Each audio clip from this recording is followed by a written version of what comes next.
Secretary Biotechnology Dr. Renu Swaroop, DG CSIR Dr. Shekhar Mande, Professor Mashelkar, Professor Anil Gupta, all the young innovators who have been awarded today, and I understand that there must be many more scientists of the Department of CSIR, Biotechnology, BIREC, Srishti, Honeybee organization, all of them. I can't actually visualize who are present in this meeting, but as has been told that there are over 200 people who are attending this function. So first of all, let me wish you all good health and all my good wishes, because in spite of COVID and in spite of so many difficulties and restrictions and the hard times that the whole country and the world is facing, we have continued with our activity of honoring these innovators. I feel myself extremely privileged to have been a participant in virtually all the functions after 2014, when I took over as the Science and Technology Minister in November 2014. And most of these functions, they had been organized in the Rashtrapati Bhavan, in the dignified with the dignified presence of our Honorable President of India, and they were extremely, satisfying moments, giving a lot of pleasure, and the very presence of people like Professor Mashelkar and Professor Anil Gupta, apart from our colleagues in the department in those functions, has also been very, very inspiring, because in spite of the fact that people like Professor Mashelkar, they retired long back, but they continue to guide the destiny of the young people. They continue to inspire people like us that there is no age for retirement. And I am always reminded of similar people like Professor Ranjit Rai Chaudhary, with whom I had the privilege to work quite closely during the last 25 years or so. So this is, I think, a great moment, and I have to congratulate all the people who are involved with this particular function and these awards. Our Department of Biotechnology, Dr. Renu Swaroop, our people in BIREC, people in Srishti, and then of course the Honeybee organization, Professor Anil Gupta, for all these Shodh Yatras that we could have a glimpse of in the short film that has been presented. And during the course of the last 6 years, I had the privilege to watch from the closest of quarters how these innovations work, and how these young people have been able to produce so significant outcomes that they have been not only honored here, but their innovations have further resulted in, as has been told just now, awards worth over 10 crore rupees and close to 100 publications in international and national journals, and even in prestigious journals like Nature, and then of course a lot of patents. So you see, this is a very, very, I think, inspiring story, and whatever we do for this particular cause, I think it always would require a lot of scaling up and supplementation with hundreds of new things, because innovations have changed the total complexity of the whole situation, and the way the innovations have been giving us outcomes which have started transforming the lives of the people. I would a thought that came to my mind just now while I was participating in this program, that after this program I would put a small committee of at least these four important people who are participating in this function: the DBT secretary, the CSIR DG, and the DST secretary, Professor Mashelkar, and Professor Anil Gupta, and then add a couple of doctors also to this.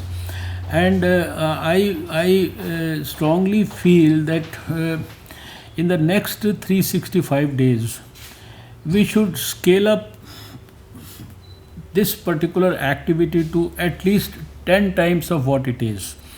And to do it at least 10 times, you will require a good quality, very patient, and very, I would say, focused brainstorming. I can give my ideas to that deliberation amongst you people, but I feel that I was so happy to see that most of these, a significant number of these who were awarded today, they have done so much for the field of medical science.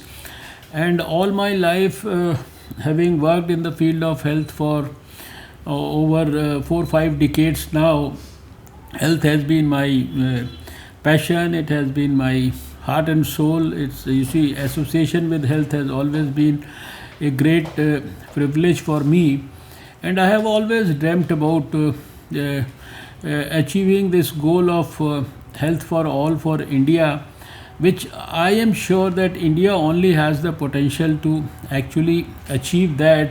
And the example of India can, although the goal has been set by the World Health Organization, and it is also struggling hard over the years and over the decades to really be able to achieve that health for all by 2000, they said once, but in 2020 you can well imagine that the whole world is fighting with a small tiny virus, and it's almost a standstill sort of situation all over the world. So it has been a long cherished dream and goal, and when I have in the last 6 years, and now with the potential that these young innovators have, and the way I have seen that working for tuberculosis, working for diagnostics, working for virtually so many diverse fields in the field of health, I feel that health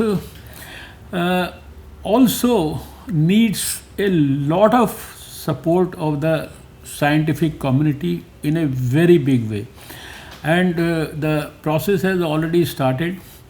We are now seeing a good quality blend of science that is happening in the field of medicine, and the regular science, whether it is fundamental or translational or solution science, is all happening so well and so fast.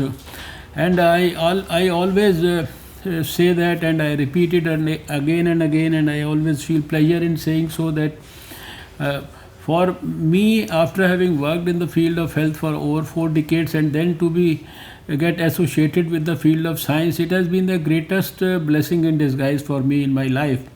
And I have now that confidence that science has the ability not only to help the field of health deliver its long cherished dream and its long cherished goal, but it also has the potential to solve each and every problem, and even the most contentious issues, the most desired issues which are awaiting solutions for years and decades, and the people continue to suffer because of those issues. Science has the solutions. So what I felt was that now is the time when, after this big movement that was launched by the Prime Minister, the startup and the stand-up movement a couple of years back by our dynamic Shri Narendra Modi ji, and the results of that we have seen. I think within the country, no ministry may have contributed more than the Ministry of Science and Technology, DST, CSIR, biotechnology, to the cause of strengthening this startup and stand-up movement. The way we have supported thousands of these innovations and the young startups, and a lot many of them have been able to produce and deliver very good quality results to the whole world. They have been able to become good entrepreneurs. We have done a good quality hand holding for them, and through their entrepreneurial skills, they have been able to, deliver a lot of very well-meaning and worthy solutions to the people of India on number of issues. Now the big issue that has been mentioned also, what I have felt after having been in touch with virtually scientists of all the fields that I have with me, and of course even I had the privilege to even visit other domains like ISRO also, to understand what's happening there also. So through all these fields, I think we have now enough of experience, enough of capability, enough of potential, and no doubt Indians possess the most powerful DNA, as Dr. Mashelkar rightly pointed out, that sitara, whether it is a normal sitara or a dhruv tara, I think that has to be ignited in everybody's heart and soul. And this is no rocket science to ignite this. This is just because my personal experience.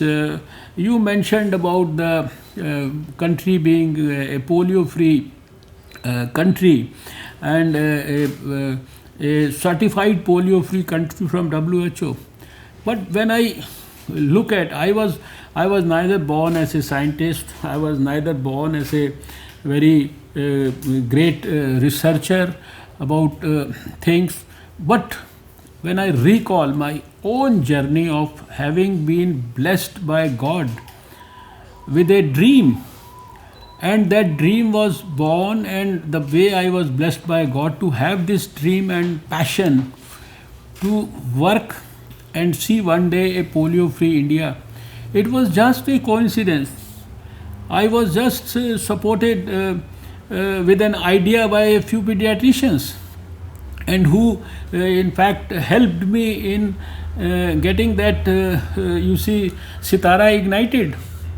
And the only few sentences that they spoke to me, they said, you are a doctor, you have got the privilege of becoming the health minister of the capital. That at that time I was not even the health minister of the country, and you have got this dream, you have got this information, you have got this knowledge, and you are that India is home to 60% of the polio affected children of the whole world. The capital of India is home to 10% of the cases that India has. And then they ignited me by saying that the place from where you got elected, that is the East Delhi, it was home to the maximum number of polio cases in the whole world. And then they told me, these pediatricians, small group of 3-4 pediatricians, they told me that, Dr. Harshvardhan, you have got this opportunity. There is a strategy that if you immunize all the children together, you can ensure that the wild polio virus in the intestine of the small children will be replaced by the vaccine virus. And since the virus can't live outside the body, so that's the only way you can one day be assured of success on the polio eradication front. So it didn't come on my own.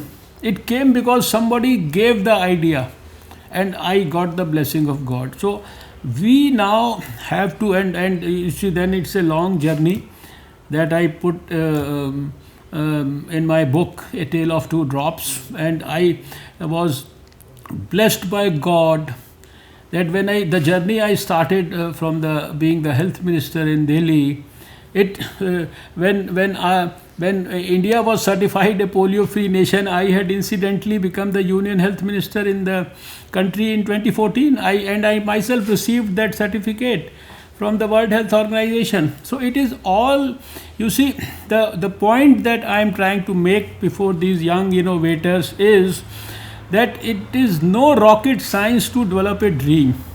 Pick up any good idea from anywhere. Look at the people around you. Look at the India around you. Look at the people who are living in the villages. Look at the poor people, the downtrodden, the have-nots, and see what they are suffering from. And look at, when you are working inside your laboratories, you will see that there are so many things that the scientists have already done. And there are so many ideas that you have been taught about. There is so much of science that you understand. You only have to reorganize your thinking, you have to reorganize your wisdom, you have to reorganize your ideas, and then there is the government supporting you from all fronts. Under Prime Minister Narendra Modi, I can assure each and every young entrepreneur who wants to be an entrepreneur, an idea person or an innovator, that there is this total support of the government. Whether it is, it's not only about financial support, it's all about technical supports, it's all about the support of with ideas, it is all about the support of the scientific acumen of the scientific community. There are so many programs that we developed over the last 5-6 years. Our program like Jigyasa, where we are putting these over at least 75,000 to 1 lakh students in our CSIR labs. They're spending 3-4 weeks there looking at science from the closest quarters. And I have said it so many times that if I had this privilege of when I was studying science in school, and if I had the privilege of going to the National Physical Laboratory and see with my own eyes how an atomic clock works, I would have preferred to become a scientist than a doctor, because you see, these are like these facilities are available to the young people of India right now. And at the helm of affairs is a man who is an extreme, I would say, visionary, a man who knows how to pick up the great idea, how to convert that idea into a program, how to convert that idea into a vision, and then to ensure that that vision is also translated into delivery for people, and then to how to monitor the implementation of that vision and idea, and then how to convert it into perceptible and measurable change for the society. So this is all, I always say that the present time is the most ideal time for India to grow. It is the most ideal time for the young people also to prove their worth. And it is also the most appropriate time for the scientific community to actually show their, you see, strength and power and their vision. And that we could see that during COVID times, you imagine what we were on 8th of January, we had just got this information from WHO that there is a new coronavirus, and people started working from that time. The activity started in the health ministry, but within a couple of months we could see that the contribution of the scientists was at least as much as the health community, but even on many accounts even far more stronger. then the people who were, you see, the health community worked in drafting guidelines, they worked for the creation of the new health facilities, they worked for the as corona warriors fighting the battle from the front. But the scientific community, it was a scientific community because of which we could, from a situation where we were starved of everything literally being produced in the country, now we have almost 1,000 kits for testing, validated by our own people, created by our own young people. And now in a country which was like shouting every day, time and again, where are the tests, where are the tests? Only a few thousand tests in a country as big as 135 crores. And today, every day, this country is doing over 1 million tests, from 1 to 1.5 million tests. There was a time when we had only one lab in the country, and today I feel so happy to tell you that we have 2051 labs in this country. And young friends, please understand, this is the same country, India, where a couple of years back, this test used to be sent, the sample and the swab used to be sent to the Center for Disease Control in Atlanta for getting this test done. And so now from that one lab, we have gone up to 2000 labs. When we were importing these testing kits, we were paying huge exorbitant amounts for these kits. And now that amount has gone to literally, you see, significantly low levels because of the contribution of the scientists. And now when we assess the, you see, progress on the vaccine front, so we feel happy to say that amongst the top people who are on the advanced, you see, in an advanced position on the road to success, India is one of the front runners. We have been able to say with lot of confidence that by the middle of 2021, we should be able to immunize our 20-25 crore people, all our frontline workers, all our corona warriors, health workers, and all that, all we could say because of the might and the strength that the young scientists and the people working on the vaccine front. Again, we are a country who we got the virus isolated during the initial stages. Now we have biorepositories where almost 40,000 viruses are stored. Anybody can have access to them. Any young person can do the research on the virus. We have done genome sequencing between CSIR and biotechnology. We have done genome sequencing of over 2,000 viruses. So many things, whether it's a PPE kits, ventilators, drugs we were supporting 140 countries of the whole world. So that is why now with confidence we can say that when the Prime Minister talks about an Atmanirbhar Bharat, it's not just a dream, it's not just a slogan. It is what you have seen and what we have shown to the whole world. The way we worked during the last 10 months, from young to old, from medicine to science, every social sector, every NGO, everybody in the whole country, they had put in their heart and soul to see that we are contributing in the fight against COVID, we are contributing in saving the lives of our fellow brothers and sisters, our children, our older people. So that is why the Prime Minister again and again says, India has a strong DNA, we have the potential, we have the experience, we have the ability. And my journey around polio eradication has convinced me that every Indian has an inherent goodness and a feeling of, you see, selflessness which flows in his blood. Because when we mobilized the society for a movement like polio, I found not even a single person I can name, not even a single organization in the country I can name where there was no contribution from them. And so today, this came as an idea to me in this during the course of this meeting also, that when we have a very ambitious goal of eliminating tuberculosis by 2025, 5 years ahead of the international goal, we have a dream of ensuring that 100% children should get vaccinated for all the dozen vaccines through the universal immunization program. We should no longer have those missing children.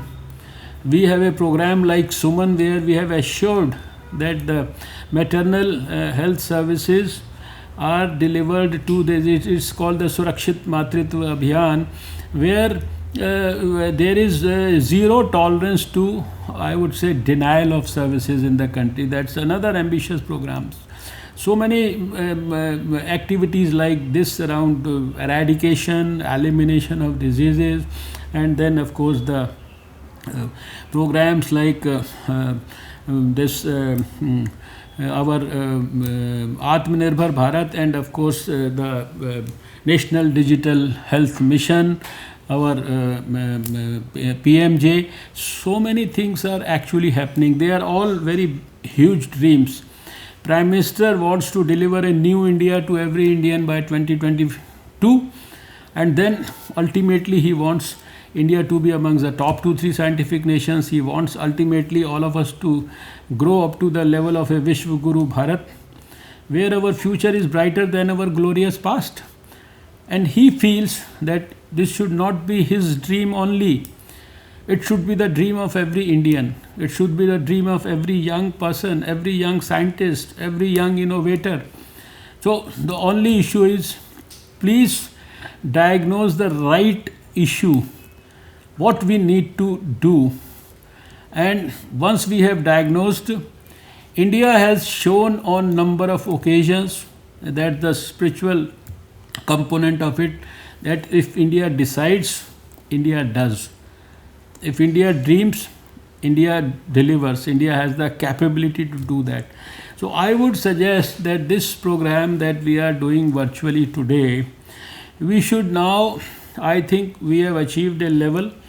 We have had success. There is consistency in this innovation program, and the type of innovations that I have seen either in Rashtrapati Bhavan or the ones that have been described, or the ones that I have seen with my own eyes at the National Innovation Foundation in Ahmedabad, along with Professor Vipin Kumar and people like Professor Anil Gupta.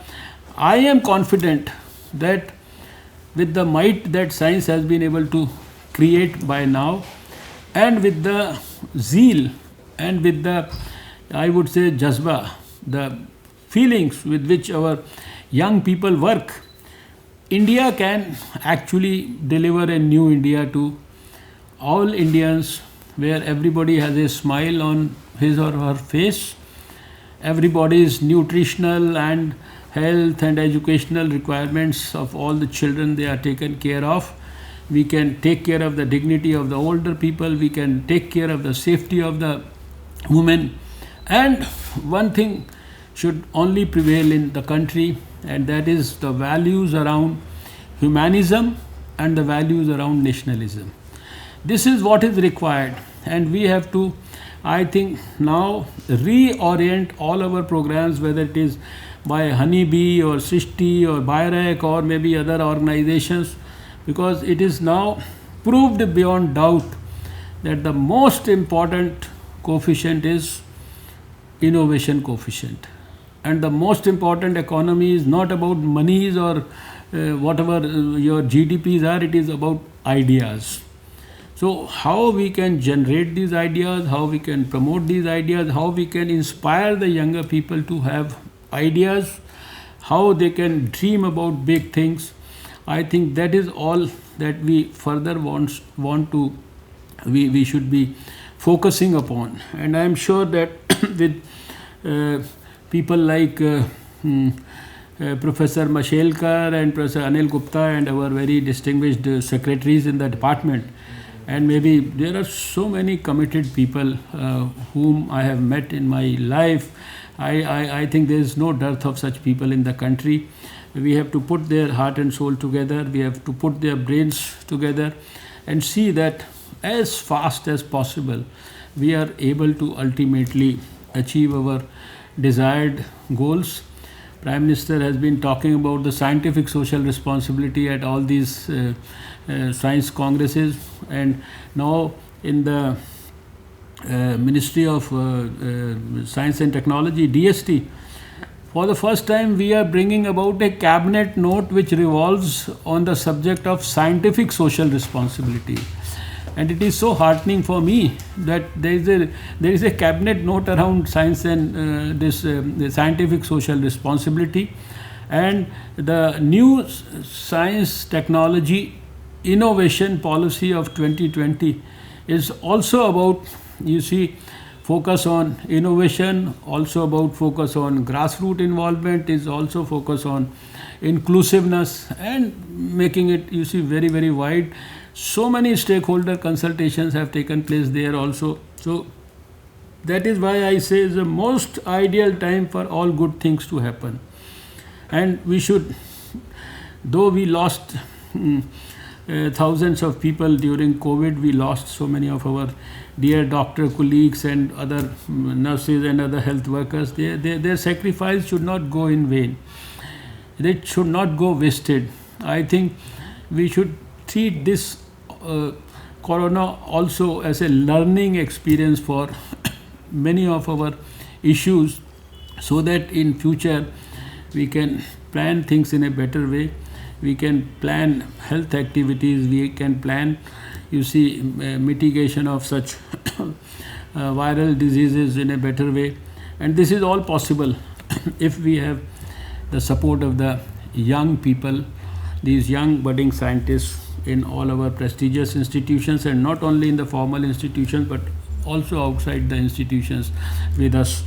So with these few words, once again, I have no words to express my happiness and delight for these young innovators, for which I missed this year the chance of meeting them personally, because every year it used to be a meeting first in Rashtrapati Bhavan, and then it used to be a meeting at dinner in India International Center. This time we are not privileged to be meeting them personally, but I can assure you that as things improve, the time improves, and we are out of this COVID situation, we'll certainly plan to meet you all and ensure that we also take inspiration from you people, young people, to do better things in life. So thank you once again, all of you. Namaskar.